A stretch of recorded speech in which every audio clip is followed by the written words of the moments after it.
Kwelcala left. Umlale. Wena before mhlala ngapha ibe nguduka. Wena uhlala lapha emise. Okay. Wena duka. Awuthi because of the comedies. Hadeba. Awuthi because of the comedies. Simngqongane. Anibayifri? That's like Oh, hlala emise. Oh. You have it here. Yeah. Hlala apha iswe. Yeah. This one. Usikhoma ngapha? yeah, she said left one purpose. Okay. I'm in the far left. Hopeful, not ultra. Not out. Permanent revolution.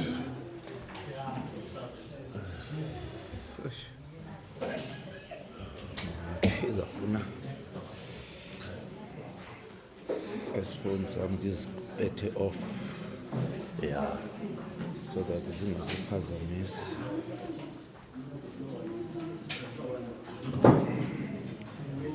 So that zingasiphazamisi.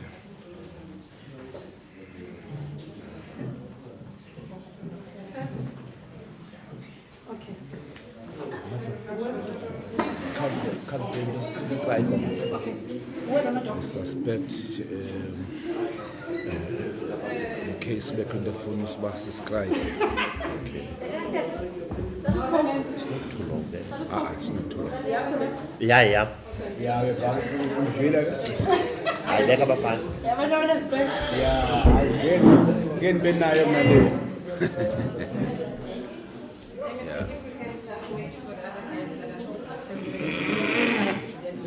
Okay.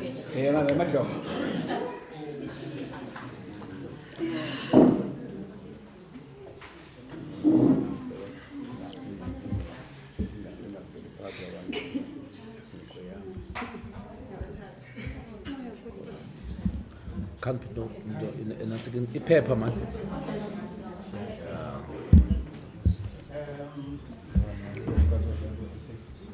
Yeah. If I have WhatsApp, can I?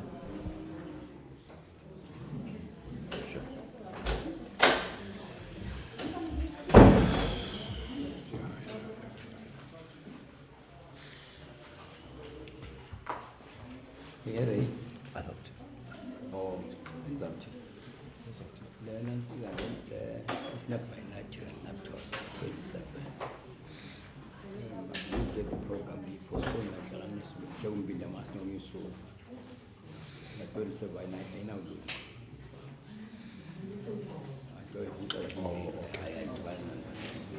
I need to visit. That's it. No bad.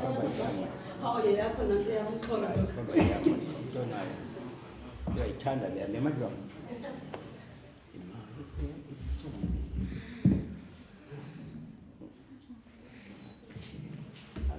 yeah, I was talking. Don't know. I'm getting the phones up. I'm getting the phones up. Trust uba ngamnike ifoni zakho madlozi. Trust. Ndiyamthemba.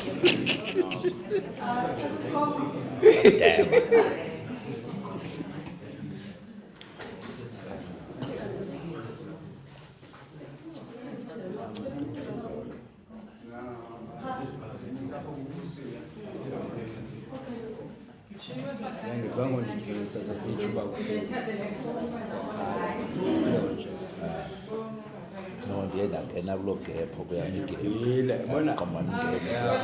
Just a minute, we're waiting for the other journalists that are still doing an interview outside. Immediately they come in to start the session. Thank you so much. Hello. Yepel. Yepel count phela nansi kama. Count phela copy. Okay. Hayi man, hayi ndinike umadlovu. Yeah. No, ndifuna ubhala lapha ngasemva. Ndifuna ubhala lapha ngasemva. Hayi ndi-right, send-right phela.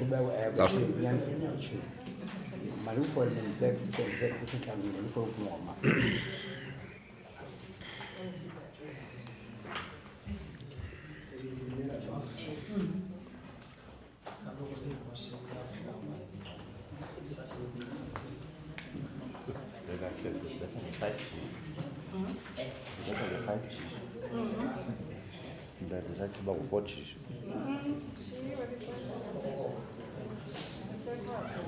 Yeah, bomb particular. They gone what? And they gone what? Bebeqathele 2.5 Into a home by God can over. That each person provides something. Basiyathola. Because over some Kukhona abanye abantu uthola abanye abantu. or only food to buy like 2. 1.2 something.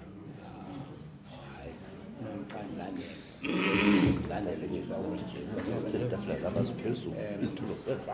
Our impression is that 2.5 Kube buforbaga. correct me if I'm wrong.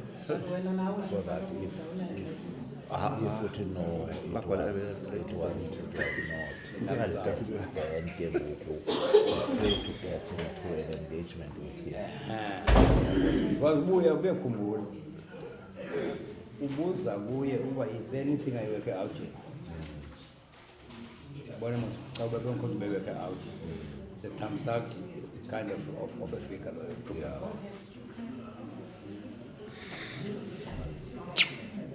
Hayi ubangabi njalo wena feel free to engage them. Yeah. Then uskuphinda usireconvene if needs be. Bona yena ufuna uthethe naye.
Our DDG, senior management of the department, our stakeholders that are here with us, members of the media, ladies and gentlemen, Molwe.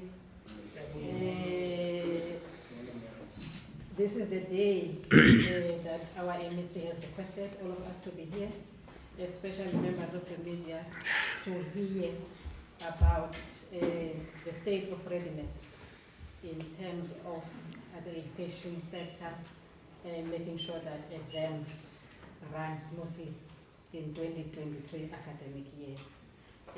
So we want to welcome all of you, colleagues that are here, so that we make sure that, colleagues, all of us are indeed here for the purpose that we have been invited for.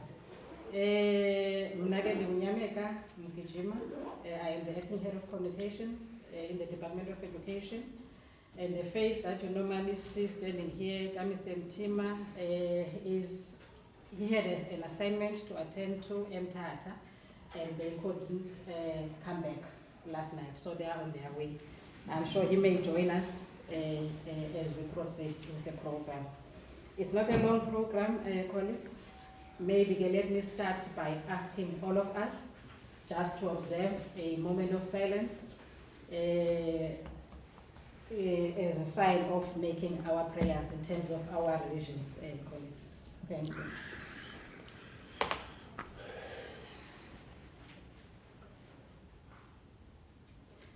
Thank you so much.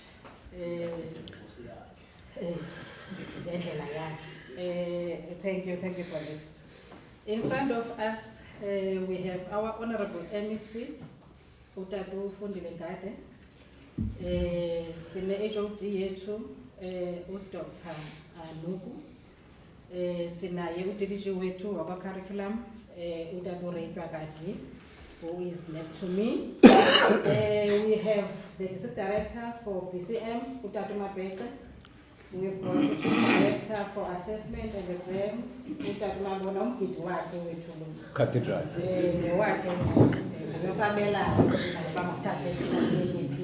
Cathedral. Yes. Sinaye umama ubonja from Natosa. Nangemhle article wethu. Sinaye Chief of Staff in the Office of the NEC. Utatusobujeka tunasonke sesimanzi. We've got umama umbeleki upha la Chief Director Tatu Mabona. Sinaye Mr. Lolwana naye as one of the directors in that Chief Directorate, colleagues. We've got also our stakeholders at the back, Utatu Mlunga Pai, and the colleague next to him. I don't know the name, sorry, colleague, for that. Otherwise, they are here to support us, colleagues, because as a department, we do not work alone. We work with the stakeholders to make sure that they keep us on our toes, in whatever that we're doing. So, from time to time, we always, engage with them on various issues, even today. After that, colleagues, let me allow the MEC to take us through his statement of the day, and thereafter we will allow colleagues from the media to ask questions, and after that we will close the session, but allow one-on-one interviews for those colleagues that would wish to have as such. Let me hand over to you, our Honorable MEC. Thanks once more. Good morning to you, Program Director. Good morning to the HOD, Dr. Nogu, DDG Chwagati, members of the senior management of the sector, in particular from the curriculum section, our social partners, the invited media houses here. Ladies and gentlemen, we have taken a decision to convene you precisely because of the significance of the wrapping up of the program of almost 12 years. Because if you talk about grade 12, you talk of a 12-year cycle of learning.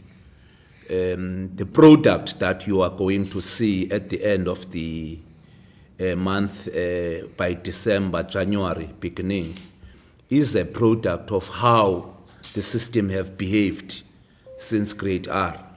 So it's not necessarily a program that talks to grade 12 per se, but how the cycle itself performs and how the system has been responding into the intellectual development of the kids, from the lowest levels of the system of schooling that we have in the country. We have convened you into this briefing session to update you on the state of readiness of the Eastern Cape Department of Education to manage and conduct a successful National Senior Certificate examination for the 2023 academic year, as well as steps being taken to support those learners as they write the National Senior Certificate examinations. We are as well convening today the pledge signing ceremony. Today it also marks the beginning of the examinations through the pledge signing ceremony, which is a pledge of commitment by all grade 12 learners. The Council of Education Ministers approved that all learners and candidates registered to write the 2023 National Senior Certificate examinations must sign a pledge committing to comply with the examinations code of conduct applicable to all candidates across the country. A more proactive rather than reactive approach to the reduction of the examinations irregularities. All districts are requested to ensure that the pledge signing ceremony takes place as scheduled, as adopting a uniform date, a time for the signing of the pledge across the country will also assist in the rationale toning for the writing of the examinations in all grades, by the way. In addition to the pledge signing, learners and parents are required to sign the commitment agreement, which provides a detailed list of the key rules and regulations relating to the National Senior Certificate examination. All learners and their parents, guardians must sign the commitment agreement prior to the commencement of the examination date. All schools will therefore be participating in the pledge signing ceremony today to conscientize learners against committing any irregularity. Also, colleagues, in the context of readiness for 2023, the public examinations are primarily defined in terms of their purposes to satisfy and select students on the basis of an assessment of their achievements in curriculum areas in terms of the World Bank 2022 statement. However, lately, public examinations have become a dominant form of external, high-stakes educational assessment in many countries of the world. These examinations are used both to satisfy the students have reached a prescribed level of learning and to select learners to the next level of education system or for employment purposes. Contents of these examinations exert a great influence on what teachers actually teach and what learners learn. The 2023 National Senior Certificates examination will run through from the 30th of October to the 6th of December 2023. Here are the key milestones included from the following. Candidates receiving their individual timetables, admission letters as from the 17th of October. Marking of the written examination scripts process will start on the 4th of December 2023 to 21st December 2023. Capturing of the SBA's marks starts from the 23rd of October to the 17th of November 2023. The capturing of written marks starts from the 9th of December to the 23rd of December 2023. The standardization of the marks starts from the 3rd to the 5th of January 2024. The National Minister releases the 2023 National Senior Certificates results on the 18th of January 2024. We shall release our own results as a province of grade 12 on the 19th of January 2024.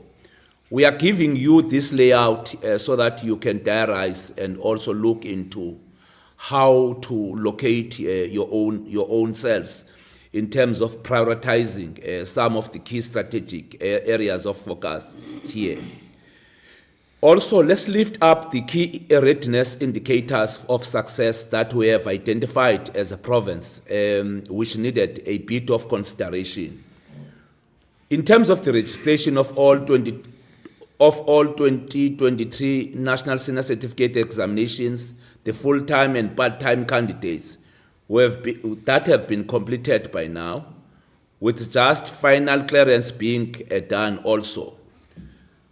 The 2 sets of preliminary registration data sets were printed and distributed to all full-time centers to verify the accuracy of the registration.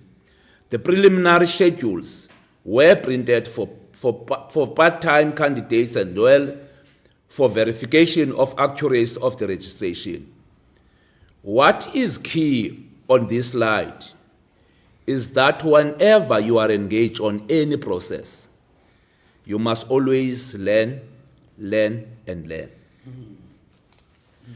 That last time you have got an issue of SPAs in Pumlani, in Butterworth, Amatole East, means something that must be learned by the system.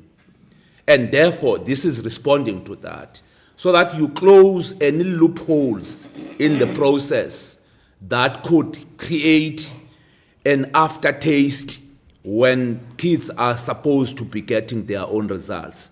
So this is what we have done as a direct response of any potential threat in the process, so that you don't find yourself being vulnerable as a system in the process. Hence, I just wanted to emphasize why this slide. And hence I'm saying, when you engage on anything, you must always look into the blind spots. What are the lessons of yesterday? What must you do now? What are the prospects of having a smooth, synergized system of examinations for tomorrow? And we are responding to that question.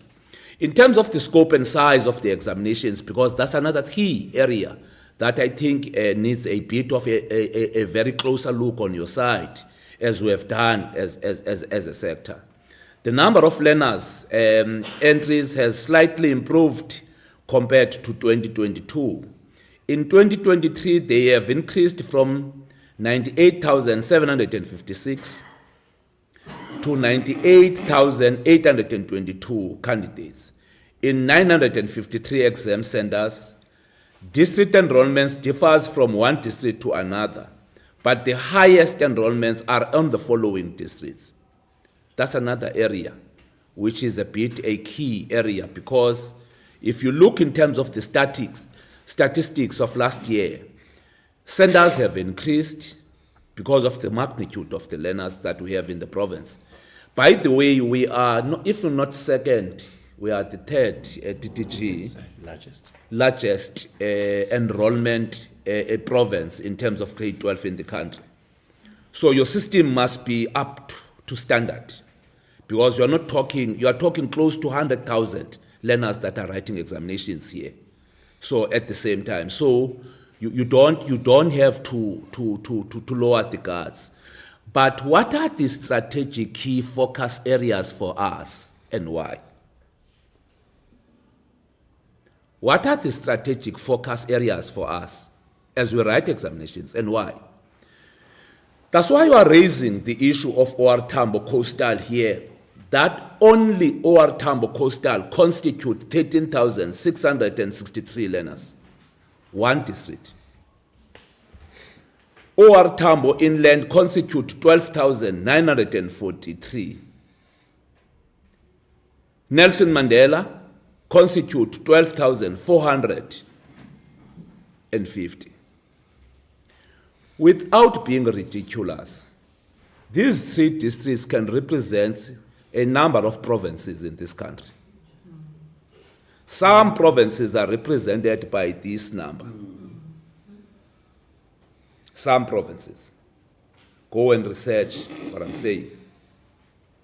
So So meaning, for us to be able to achieve the targets that we want without undermining other areas, you need a closer look here. A very closer look here, because these are the polling districts in terms of the numbers, followed by Buffalo City as the fourth one. In terms of the subject enrollment, because that's another key, which are these subjects that are more enrolling in the province? And what are the reasons for that? Do these numbers that are enrolled in context of subjects have anything to do with the national development plan of the country? So that you don't have a system of education that produces learners for the sake of producing them. Is there any appreciation of us making a dent in terms of the skills required by the economy of the country? Remember, intellectualism is built here. Capacity of the state is built here. Skills revolution is here in basic education. So if you fail to do that, all other sectors have already failed, because they depend on whether this basic education has got clarity of what must be done or not. So it's not just a question of learners passing or being certificated. It's whether are we able to see the crisis outside there, and what is the content, therefore, that basic education must do to respond to the crisis outside there. So hence I'm saying the issue of the subjects becomes key in terms of choices, which subjects must be done and why those subjects. In the province, the subject enrollments for 2023 are relatively stable, as we have said, minor increases and decreases in some subjects. The biggest decline is evident in economics, which has declined from 1,264 compared to 2022. The majority of the small enrollment subjects with less than 5,000 participants have generally declined. However, tourism has grown exponentially over the last 3 years. This is highly appreciated in a province that has got a potential to be a tourism paradise. It goes back to what I'm saying. What are the key areas of the provincial development plan as an Eastern Cape government? And therefore, is there any alignment of basic education towards those provincial development plans? Hence, I'm saying, for us, tourism is not a by-the-way subject because of the PDP that guides us into that particular direction. Printing of question papers, we have been able to print 165 question papers that has already been written, and 1,404.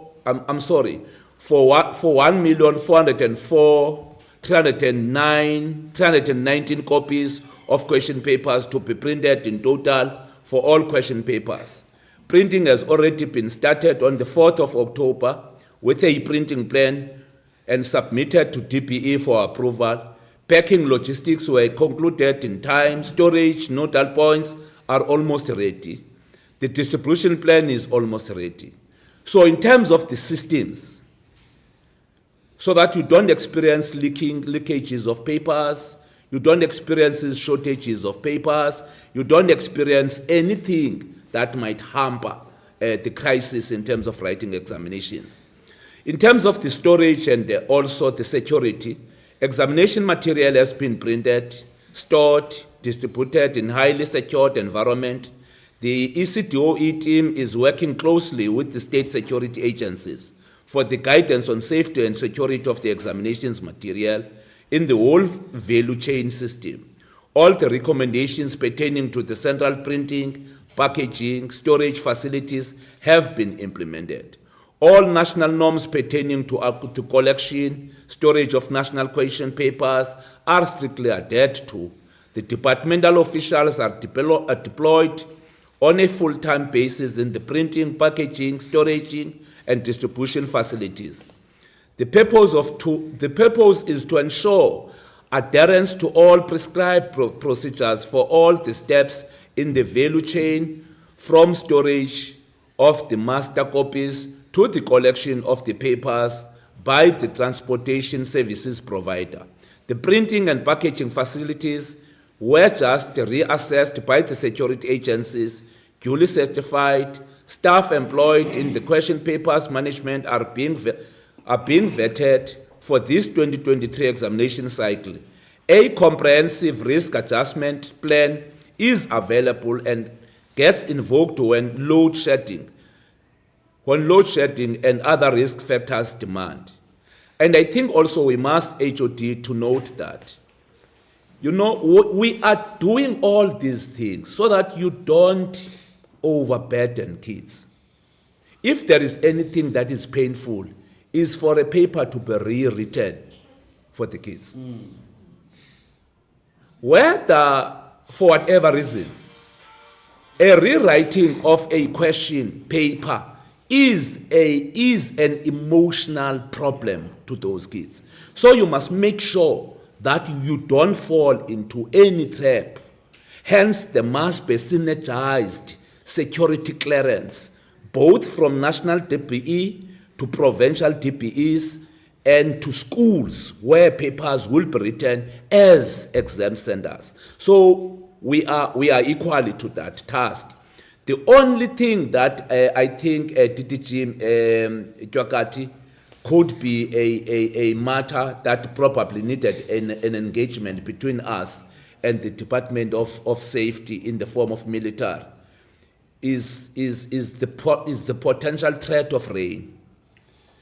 Where possible, Department of Defense and military can assist us so that we don't fall into that trap that we have last year, Limpopo, KZN, and Eastern Cape, of being unable to transport papers in the due time frames that were there on the basis of the weather and the climate change that is there.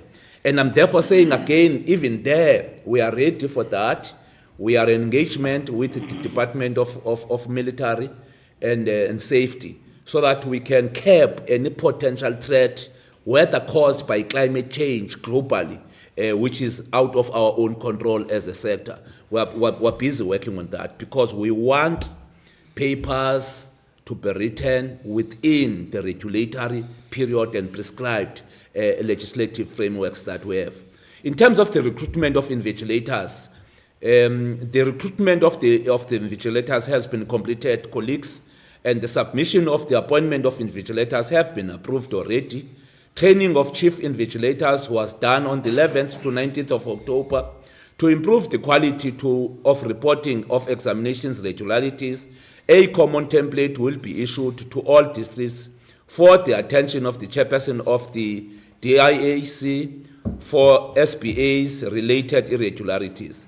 It will be accompanied by MGM for the legitimacy of the registration of related irregularities so that they are investigated and resolved before the writing of the examinations.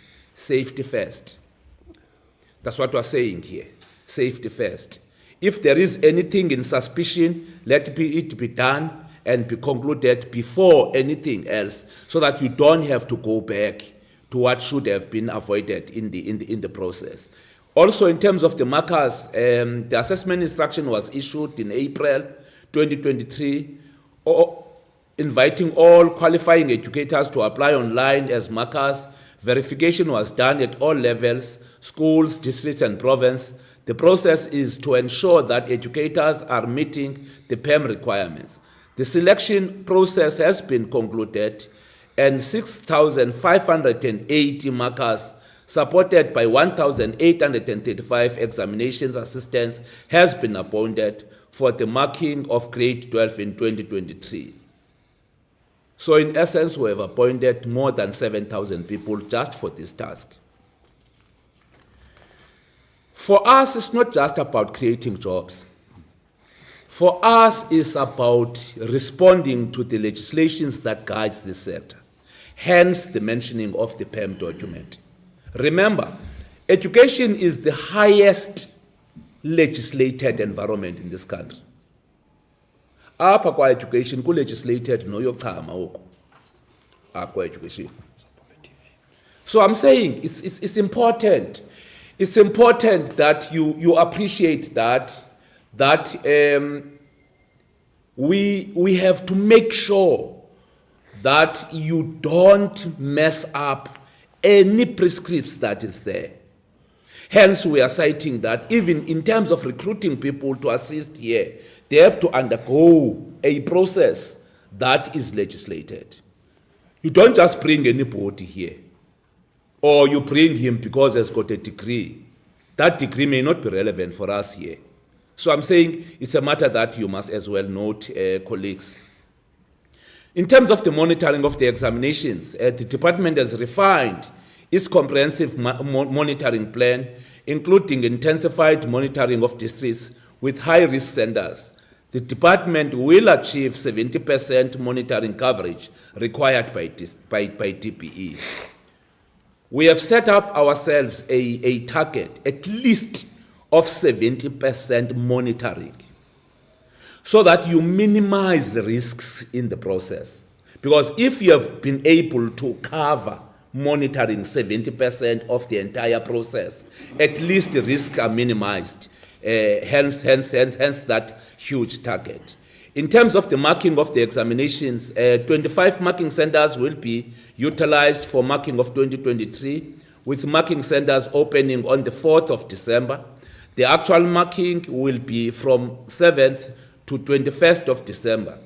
Each subject will have a chief marker, a moderator, as well as a center manager, irregularity officer, script control officer, claims officer, and 2 admin officers with 10 driver service various centers, so that you have got an infrastructure of human resource that is capable of doing the task without failing you. Allocation of the marking center management teams was finalized by 30th of October, and marking centers contracts were finalized by 15th of October, and therefore finalizing the submission of transfers of funds to various institutions that are required to do so. The signing of marking centers services level agreement has been taken place last week, and also the capturing of the learner marks, learners marks is as tabulated from below. In terms of the SPA capturing, it will take place on the 30th of October next week, in a couple of days from next week, and also on the 9th to 23 December, it will be the capturing of the written marks. From 29 to 31st December, it will be a mop-up of the resulting data to be done and completed, so that you are sure you clean up the system as well. Irregularities. This is also a key area, colleagues, because irregularities are a key puncher to the kids. The unfortunate part of it here is that if a kid happened to be involved in irregularities, there are serious penalties. So you must avoid them getting into any gap on that.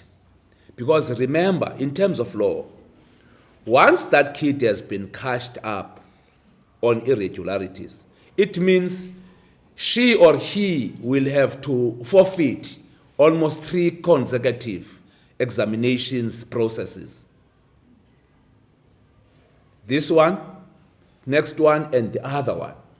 In essence, plus minus 2.5 years can't be enrolled as a grade 12 learner in this country. So safety becomes key. Don't allow them to be found with irregularities. Find a way to discipline teachers not to be obsessed by results such that they make kids to perform irregularities, because penalties comes heavily on kids than on educators. And hence I'm saying, I'm emphasizing the importance of being honest and making sure that irregularity, behavioral offenses and acts of dishonesty has to be drastically decreased and in the province. But we don't have that history, of course. But I'm saying for safety reasons, you did need to have a plan that talks to that. Because one kid that happened to be penalized, it means the entire life of that kid has been obstructed. So we must avoid that. Irregularities identified during the writing of the examinations reported by district to the province and hearings are held, or irregularities identified at the marking centers are to be resolved by the irregularity officers appointed in each marking center. And also the administrative errors and omissions cases which should not take a long time to follow up and resolve, so that you don't have a snag or a dark cloud over these kids.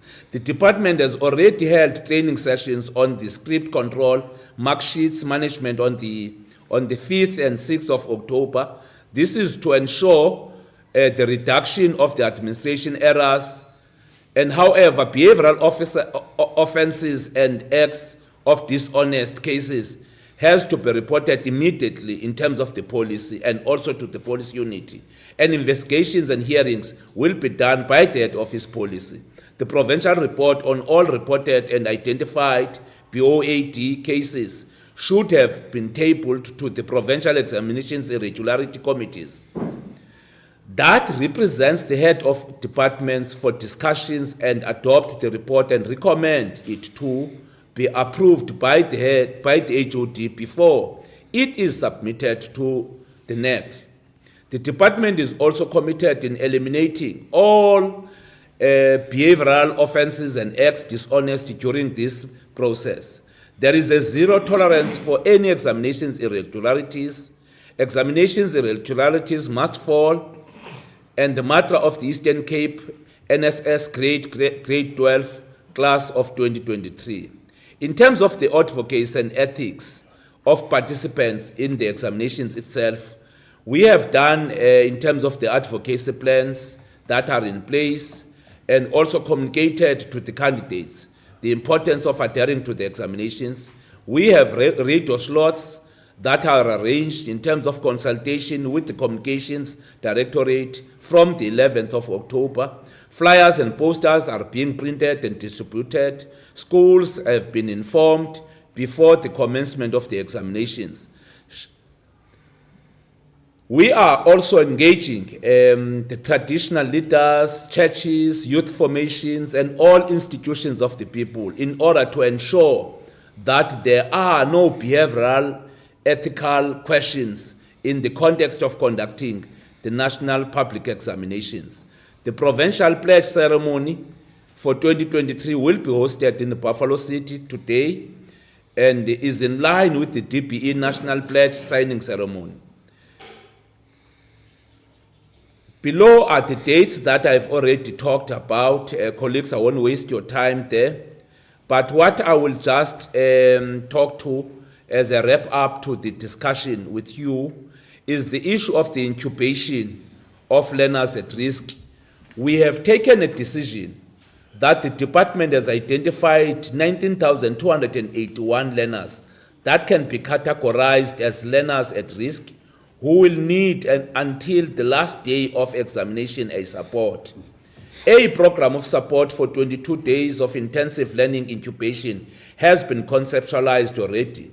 The program will run from the 27th of October to the 19th of November 2023.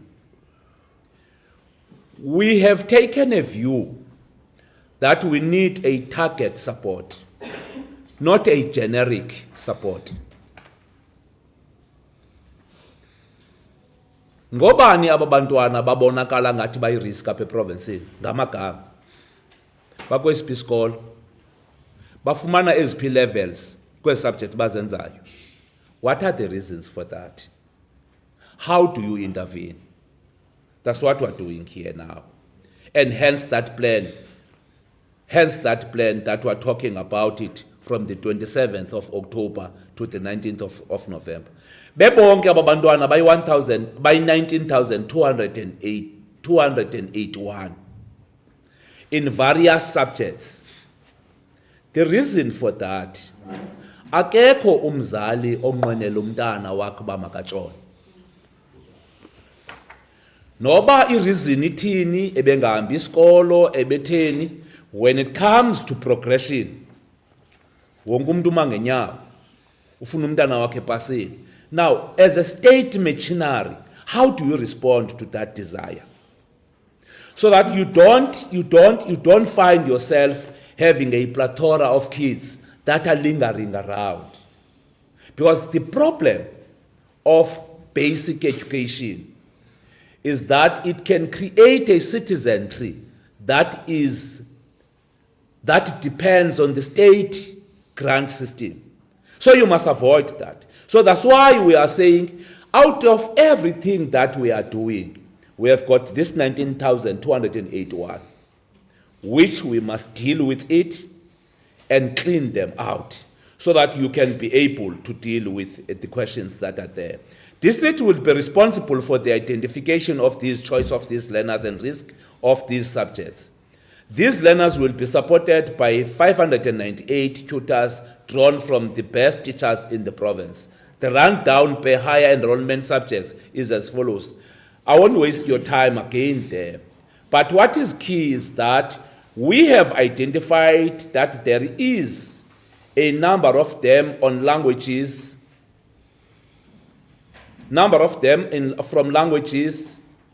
There is a number of them from science, from natural sciences, which also include maths, about 11,994 of them, for example, in mathematics in the province, which must be dealt with via this program. You will remember that we are a maths and science province.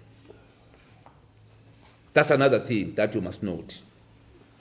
Part of the difficulty of this province is that we are a maths and science province.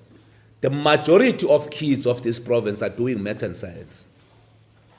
So in essence, it means your results are in maths and science, economic studies, and then languages. If you deal with the 6 subjects, you have dealt with the question on the table. So that's why we have developed this plan to respond to this. You'll get the detail on this one. But key to that is to ensure that you don't leave any student or learner behind. We have also resuscitated the call center services back now.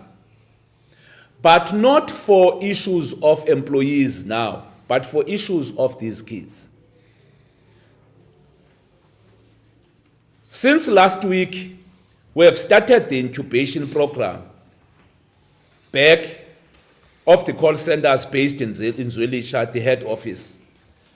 The citizens' care lines of the call centers have been expanded to include now WhatsApp, SMS services, Facebook page, emails, and toll-free.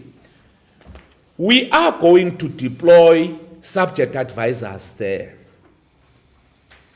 from 8 o'clock to 5 o'clock every day, up until examinations have been finished.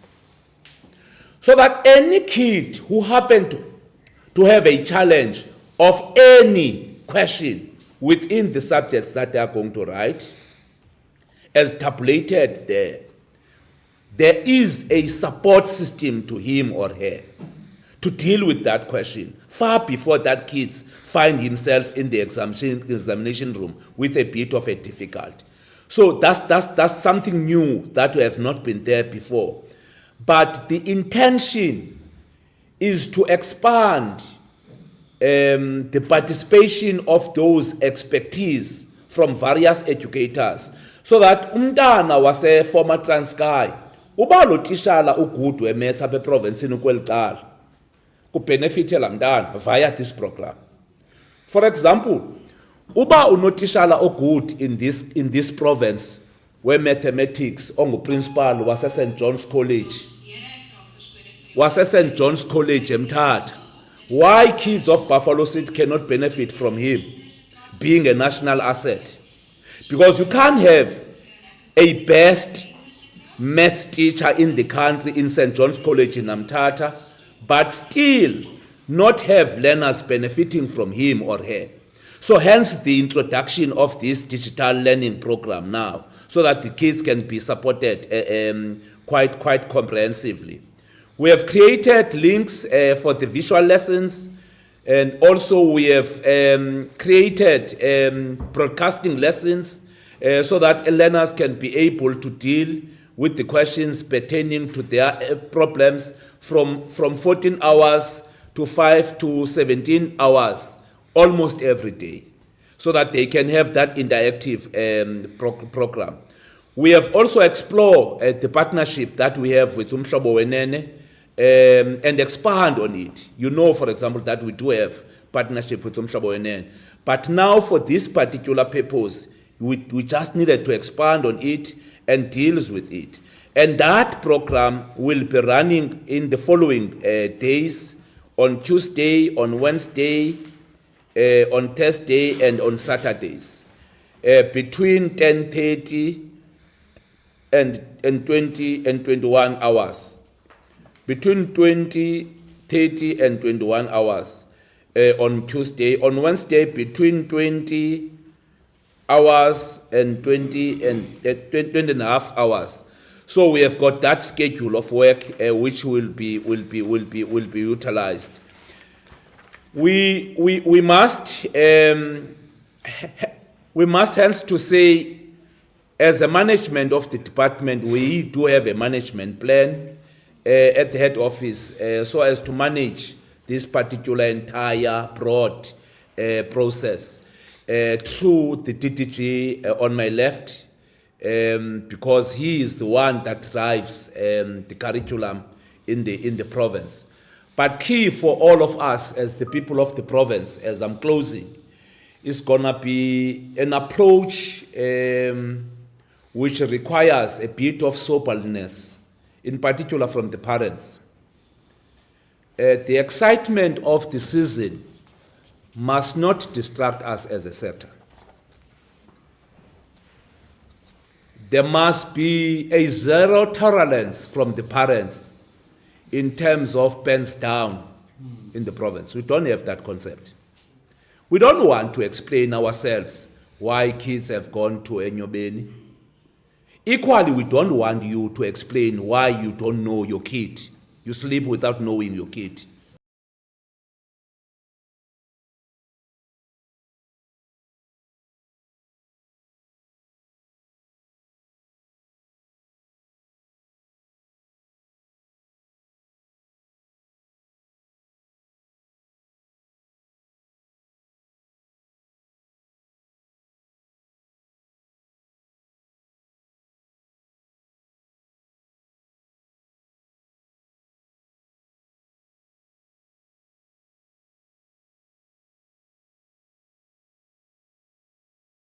Right examinations makes kids that are supported at least be minimum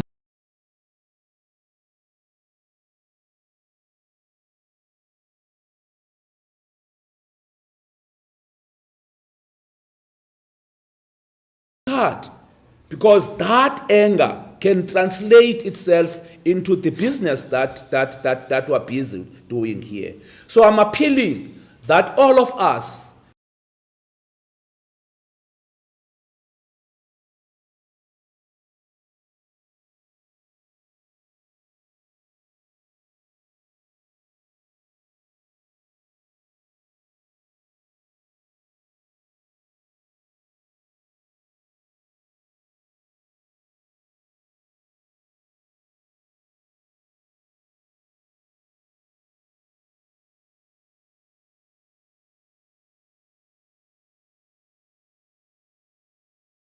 battalion ufika umkhukhu umuntu omdala omileyo uqala ulinda abantu abadala baqale bakhwele. Noka yo duty yotishala leyo. Those are basics of values that we must instill on these kids. At least we build a citizenry that is responsible. Thank you so much, Program Director. Thank you, Honorable MEC. Let's welcome Tatundane, who has just joined us as one of our stakeholders, Usuka Program, and the senior management. Welcome, colleagues. I think there are also members of the media that have joined as we were proceeding with the program. I don't know, colleagues, whether you've noticed that HOT and the DDG are wearing the same tie. That's of the Department of Education, a branded one, meaning that they buy embrace a brand. Colleagues, is that time now of the questions? We will allow colleagues to ask questions. And as we raise questions, dear colleagues, the motto is that you tell us who you are, which media house you are coming from, and then you shoot with your questions. I'm sure Ms. Botola will also assist us if there are any questions that have been posted online, so that we answer all the questions for it. So let me allow that time, colleagues. Any questions? There is a hand, that's number 1. Any second hand, number 2, third hand, number 3, fourth hand, Umamu Upotya. All right. Okay, let's take that round first. Please come introduce yourself and then you will tell us where you're coming from. Good morning to you, MEC and officials as well as colleagues. MEC, my very first question is to first applaud the department on this arrangement that has now been made to have access for these learners who live in and around the area of the Eastern Cape to get access to Otishana who are not where they are located as far as getting help is concerned. But there's a matter that I'm wondering that the Department of Education has like in place with regards to Longting, where which was easy camps. I've spoken to some of the learners of Hakanis High School this week, and the situation there is not quite nice because some of those children who live in that area live in child-headed households. Now the situation at home is not good. Our combine our calls, the cell phone access, there's no water, the pollution situation is not good for those learners, and Baba Bilile, and they rely really on the issue of being taken to the camps. However, the issue of finances is one that was highly noted by residents who are assisting these learners as far as just overlooking. So long-term wear camps, can't it be a thing that maybe the Department of Education does on a regular basis for these matric people? I'm quite sure and confident that the 80% that the MEC is aiming for next year or in the years to come, we can get to 100% if we ensure that at least these learners are given the full support that they may need if circumstances are not the same, because I think it's very important to note that abanye abantwana really come from sad backgrounds. So in situations like that, what's the plan for such learners? Thank you very much. I'm from East Africa, just by the way. Okay, but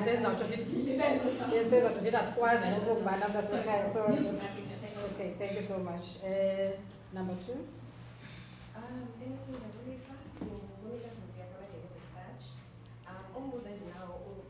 Some of the schools like Ingabisile Senior Secondary Education, Inongo Senior Secondary School in Villaville had pupils studying in under dilapidated conditions. What are you doing to make sure that these schools like this one get some form of assistance on infrastructure provisioning?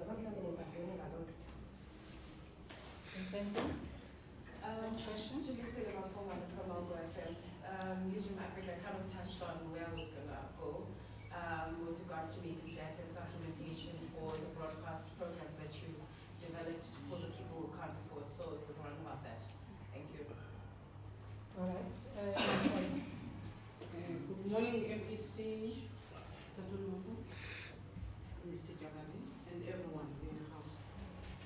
It looks like the communities out there understand the importance of this examination, such that every year they target this period for their uprisings related to service delivery?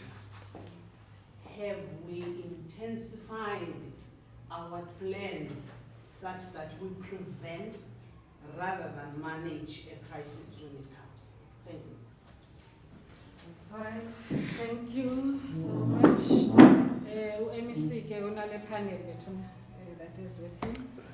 I am sure he will be able to indicate which ones he is going to take and then which ones will we allow the HOD or the division to take.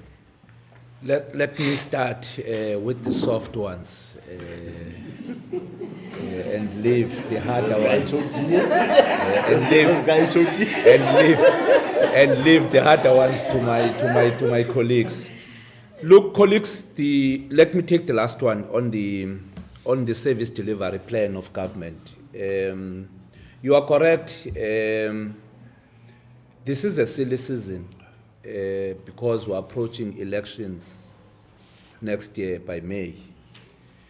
And the failure of the state organs realizing the set targets in terms of what have been promised via manifestos of political parties when they were presenting to the public manifest themselves during this period. But the reality of the fact is that you have a responsibility, especially as a ruling party, of not promising people, but living to the expectations, and also manage the fiscus of the country, not recklessly. There could be those issues from those that are not running government because they have got no responsibility. But from a ruling party's point of view, once you have got a fiscal crisis such that you must withdraw monies from departments back to national treasury, you must understand the crisis economically. We are running a growthless economy as a nation currently. Our economy is not growing, but the demands are growing. So it's a vice versa kind of an arrangement. Demands growing, economy on decline. Now, you need to live to the expectations of the people within those mega resources.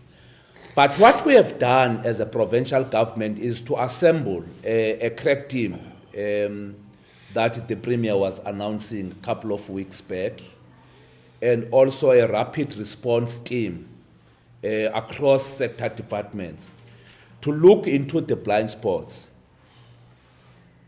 Is there any threat, for example, in OR Tambo because of water that can make us not to write examinations? And what is the response of the local and district municipality there? Are there any threats in Port Elizabeth, for example, where you always have a problem of water that can result in us failing to execute the national task before us? So we are busy making that survey, and we're busy working on that at the level of the DTM model that we have adopted via the presidency in the country. Yes, of course, hence I was citing the issue of the roads. One of the problems that we have now in the province in particular is the issue of the road infrastructure. The case at point is the issue of roads and Elundini municipality, and also Mpashe municipality around Elodale. So we are looking at those issues, but of course assisted by various departments of government. For example, we have commissioned Sandaf to build the bridges for us, and Sandral to build bridges and roads for us. Now, if you can see, the province is under construction now. The reason is that this is not an issue of road and transport ministry. It cuts across, because should weather changes, climate changes, then we have a risk here of not writing examinations. So from time to time, there are ministerial committees that are discussing the issue of the service delivery indicators that needed to be dealt with comprehensively. But I can cite, of course, the issue of the budget shortfalls that are there, We can't resolve everything at the same time, but equally, we can't pretend as if there are no issues. There are issues. Yeah, there are issues which sometimes can make Department of Education to be vulnerable. For example, scholar transport. Scholar transport, now we are busy working on the best way out, because Department of Transport has almost finished the budget that it was given. So at a crucial stage of us writing examination, I'm not sure whether ninibamba kakuhle na. Sibhala examinations ngapha kwelicala lingapha. Bona ngapha kwelacala imali ibushokoxa ifuna uphela. Now, uba kungakho kubekho ingxaki ke ngoku yongatransporta kwabantwana ngexesha kubhalwa, kubani amakaphendule? Ndim namntu ubhalela imviwo.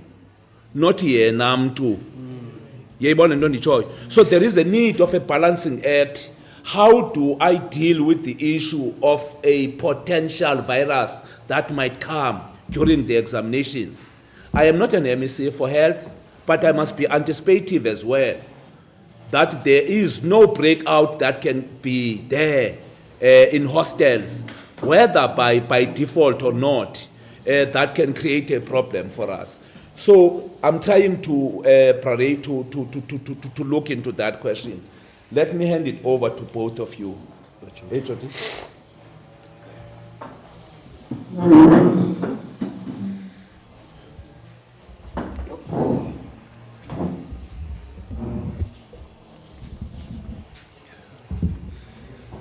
Thank you so much. Good morning to our own MEC, our stakeholders here present, and also the members of the media.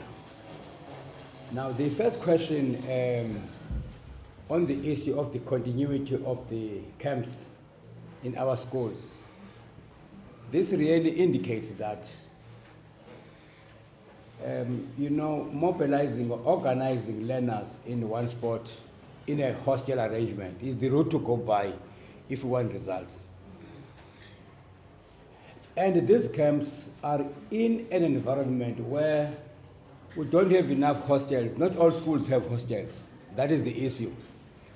And therefore, these camps resemble an hostel arrangement that has been proven to be the best way of producing results. Now, to the department, these camps are very expensive because we have to provide food to those learners. We go extra mile by having those camps. However, we do it because it is the way that we have deemed it necessary to be done for us to produce results. Therefore, maybe continuing these camps for a year would not be very, very possible for the department because of the budget constraints. However, these camps also focus, to learners who have challenges in the academic performance. Now, in other words, we conduct these plans in a differentiated approach, which means that sometimes we go with those learners that have not performed in the controlled assessment tests. Say in the first quarter we have this performance. Therefore, we take that group of learners and jack it up. So we are using the little budget that we have as the department to make the best. So, but maybe you are very, very spot on with your comment. Maybe what we can do as the department is to really mobilize even other business partners to really assist us, because the budget for education cannot be enough for all our priorities. And you see, which means therefore that education is a societal issue, which means that our societies and the business community and other stakeholders must join hands to really advance those things that are done better and good by the department, those that which yield good results. So that is my response, on this question, which means as the department we can only go thus far and not more with the budget that is allocated to us. Now, secondly, on the issue of infrastructure, I can see that you have done your research. You see, again here, the issue of budget availability and strict prioritization becomes an issue. We have in the department what is called B5. B5 is the plan of the department to say that in this financial year we shall build these schools. I'm responding generally because I will not know exactly about the nitty-gritties of those particular schools. However, we can check them thereafter and perhaps feed you back with the specifics about the schools we have lifted. But generally, as the department, our B5 indicates the projects or schools to be built in a particular financial year. Again, here the need is too big than the budget appropriated to us. Because, you know, I don't even want to say that the issue of the current government inheriting, you know, all the schools that have not been built is huge. Remember, you know, if you go out, there are many schools that have been built properly. They are good, but there are those still need to be built. So which means this is an ongoing journey for us in the department. However, we are in a journey of ensuring that gradually we do all those that we can do. For an example, when you look at the special schools, another category that is very, very vulnerable, we are saying as the department, under the guidance of the MEC, MEC is saying those special schools, they must become a priority because they are housing learners with special needs. And those learners are more needed than the learners from ordinary public schools. Now, which means that he is instructing that per year we must ensure that we build a special school and progressively like that. Because when you look at these special schools, they are really dire. Even those that have been built, they still to be attended to on a number of other reforms to fit those learners. Now, which means the issue of infrastructure generally, we are on it at the department. However, budget is a limiting factor. Again, here we can only go thus far and not more, being regulated or constrained by budget availability. Even on this matter, the MEC has business partners who also assist us in the infrastructure. I can mention one school in Bizana called OR Tambo Technical School. That school has been built by the able leadership of the MEC, where the business partners have literally built that school. And as the department, we have only given a very small percentage to that school. So which means in the entire education system, the issue of business, of mobilizing business partnership becomes a big deal. Mobilizing resources so that we can really go an extra mile than what we have, you know, in the past of the department. Now, the third one on the data, I will give it to Ray. I pay you, Ray, because we e-learning. Ray. Let's go.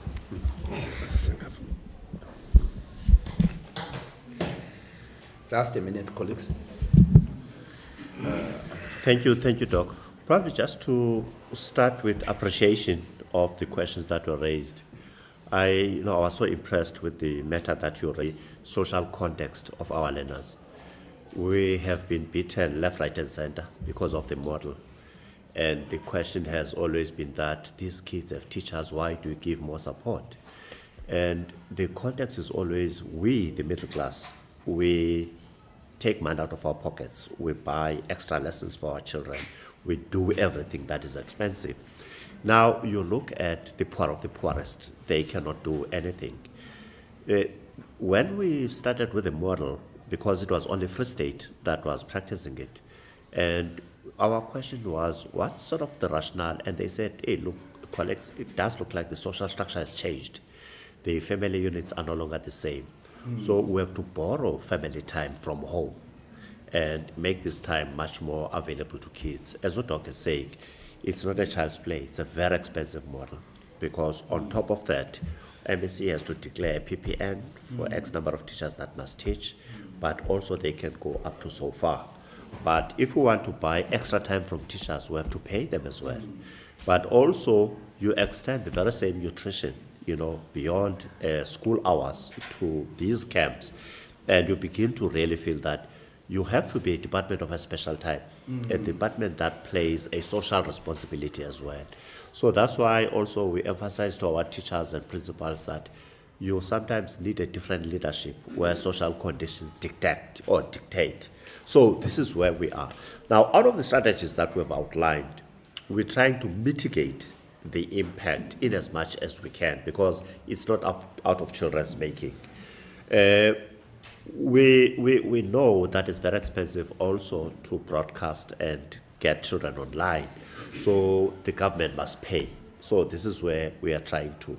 Now, for all the toll-free lines that we create, they are not going to pay. They are just going to get access to. Then for broadcast, we're trying to manage two dimensions, offline and online. So for the offline material, then we send straight to schools. We have arranged for availability of USBs that can take the information straight into children's gadgets. We're trying to work with the media that is closer to them, which is the WhatsApp messages and all of that. So we're trying to reach as many as possible. But where it's always important is how do we make sure that connectivity in schools is a matter. OMSC is making a point that some of these things are interdepartmental, just connectivity. The infrastructure is not our responsibility, it lies somewhere else. But when you want to introduce e-learning, you cannot say, I am not responsible. So you have to work, with others. So this is the complexity of it, as you will understand that it's complex, it's not as easy as one would like to think, that we're dealing with a developing state, context of a declining economy, so we have all of these challenges. But so far, can I say this, your quintile 1 to 3 schools are our major priority, because that's where our numbers are, and these are the poor of the poorest. And we're trying by all means to mitigate the impact of poverty. We're trying to mitigate the impact of poverty, and we're trying to get into the stage where we are sure, that the majority of these kids get our message. That's why we are into digital platforms, we're into print media, we're into all these formats of media. Then coming to Bola's question, we have been part and parcel of the social cluster system in the province, where SAPS and state intelligence have been giving us indicators of where major disruptions are in terms of community disruptions. As you know, that every day we're faced with service delivery problems. Now, what they do in our planning and meetings with them, Dr. Nuku attends on our behalf those platforms. This is where they discuss on possibilities and what we can do to mitigate even before they start. Some of them, they are unplanned, they just disrupt, but we would have had indicators from the intelligence information that things are moving towards a disruption. So therefore, we're able to, Mr. Mabona, for example, during MEC's presentation, has arranged security points for the collection of papers. Even if it's the tax industry, they try to do whatever they do, we know we have safe places where we can keep papers. What we could do, we could then deal with issues on impact at the time that kids were supposed to write, and how we could then manage that so that children are not prejudiced in any way. So we have that state apparatus and that state capacity to deal with those issues. I should think it then covers a lot.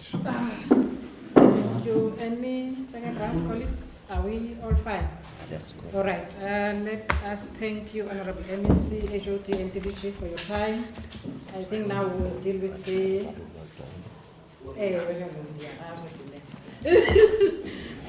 colleagues that would love to have one-on-one interviews will remain here, and others are free to come now.